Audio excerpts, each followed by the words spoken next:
Good evening, friends. It has been a long time since I spoke to all of you. This is on the new provision which is coming into force from 1st January 2022 with respect to appointment of directors and appointment and reappointment and removal of independent directors. The SEBI has introduced, very importantly, three things which is coming into force from 1st January 2022, which is not far away. One is a very important provision, originally thought that it should be introduced for independent directors for the reason that when a board is appointing an independent director as an additional director and postponing the matter to an AGM of the succeeding year or subsequent time, what happens is for quite a long time the director continues to be independent director and probably the matter is coming up before the AGM and AGM rejects or something like that. So a person would have already functioned as independent director without a proper mandate of the electorate. So therefore it was thought fit that for independent directors at least within 3 months he should be appointed or his appointment should be approved by the general body. But subsequently, when you see the amendment, it has now become a mandatory in terms of listed companies that any director, executive, non-executive, independent, non-independent, the matter must be placed before the general body within 3 months from the date of appointment. Therefore, a person could at the best be additional director for a period only, and you know very well for extraordinary general meeting or postal ballot, a lot of time is required. At least 45 days is the calendar, which is a sufficient calendar with breathing time for the secretariat to organize things.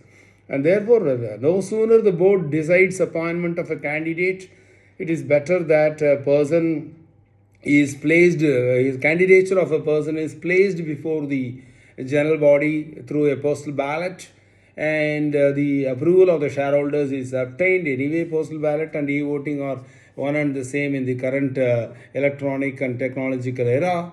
Therefore, I think that is one provision which we must take care, because you appoint today, within 3 months his appointment should have been approved by the general body. That is one. The second thing is about appointment, reappointment, removal of independent directors. Is currently in the case of listed companies, it must be by special resolution, and special resolution means votes cast in favor is 3 times what is against. So, but SEBI has introduced an amendment which is going to be effective from 1st January 2022, wherein with respect to appointment, since the language of the provision is so tightly written, with respect to appointment, not with respect to reappointment, not with respect to removal. With respect to appointment, the SEBI has said that if your independent director presented for approval of the general body is not able to secure a special resolution, which means 3 times votes polled in favor is 3 times votes polled against, still the candidate's appointment is taken as approved, deemed to have been approved, considered as approved by the general meeting, provided the candidate is able to secure a simple majority. That is, votes cast in favor is at least 1 more than the votes cast against, and dual majority concept is introduced by requiring the public shareholders voting to be counted separately, provided the votes cast in favor amongst the public shareholders' votes is more than votes cast against. Therefore, there is a dual majority concept. Whole of the electorate, a majority. Only of the public shareholders, a majority. Public shareholders means, you can take it in simple languages, promoters, non-promoters. In my opinion, of course, independent directors are supposed to be definitely considered from the point of view of board, promoter, institutional investors. Suppose a company like a banking company, let us say, it has got 30-40% of institutions representing as investors. I think it may not be really correct to deem them as non-promoter, of course non-promoter only, but for the sake of this provision, their vote will be treated as a public vote. Of course, that is the general, method of classification. Promoter and non-promoter is the public.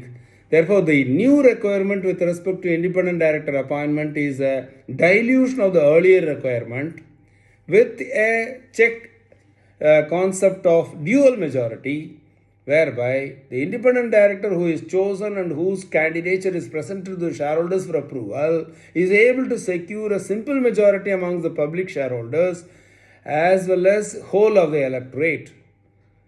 Therefore, since the language is so technically tightly worded, it cannot apply to this relaxed provision will not be applied to the reappointment of independent directors and removal of independent directors. That will of course require a special resolution is what I feel.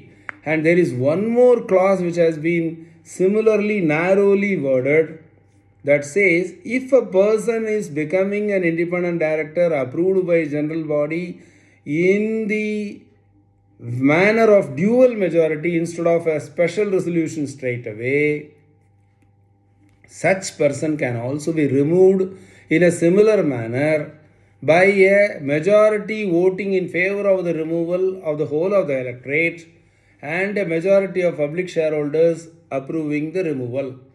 So therefore, a person who is appointed in this dual majority route has to be removed through the dual majority route. I think this was unnecessary, and if removal has to require a special resolution, yes, let it be special resolution for everybody. If removal does not require special resolution, why do you introduce this? Is another thing. In my opinion, if you want to say that shareholders removal of an independent directors by shareholders resolution can be taken as sufficient if there is a dual majority approval for the removal. In that case, I think it should be clarified that whether or not the original appointment of the person is by special resolution or through the dual majority, once the special resolution gate or the dual majority gate, which is the two gates available for passing, once a person is passing through either this gate or that gate, that's end of it. He is an independent director. Therefore, for removal, either you specify same way two gates, special resolution, or this. You cannot language the regulations in such a way that only if the candidate had passed the examination of the shareholders test through the dual majority, the removal also through dual majority. It's not correct. Appointment could be by special resolution, removal could be by dual majority.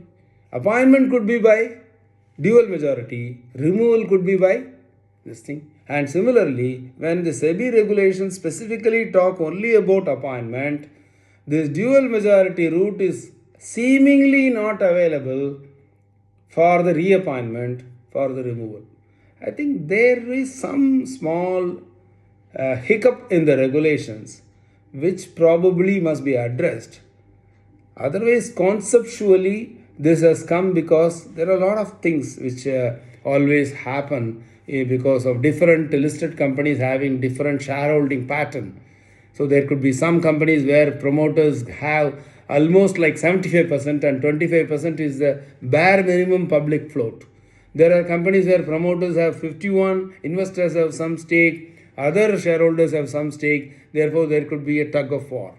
There are companies where investors have more, promoters have less, public shareholding is also there or equally divided. So different things, some balance SEBI has tried to achieve and they have come out with this formula. It is good only, but only thing whether in certain cases investors will be, is it correct for the investors to be deemed as public shareholding is the thing. Otherwise, because what happens is investors, let us say they have 30-40%, they can push their hand candidate easily, a special resolution will be passed. That's all I want to say. Therefore, gentlemen, 1st January 2022, let us remember these small changes that are going to bring big results. Big effect will be there in these small changes, and there are certain complications coming from these thoughts. So I thought I'll share it with you, my thoughts on this share your observations, and if you like this video, you can also subscribe and forward it to your friends. Thank you very much and have a nice time.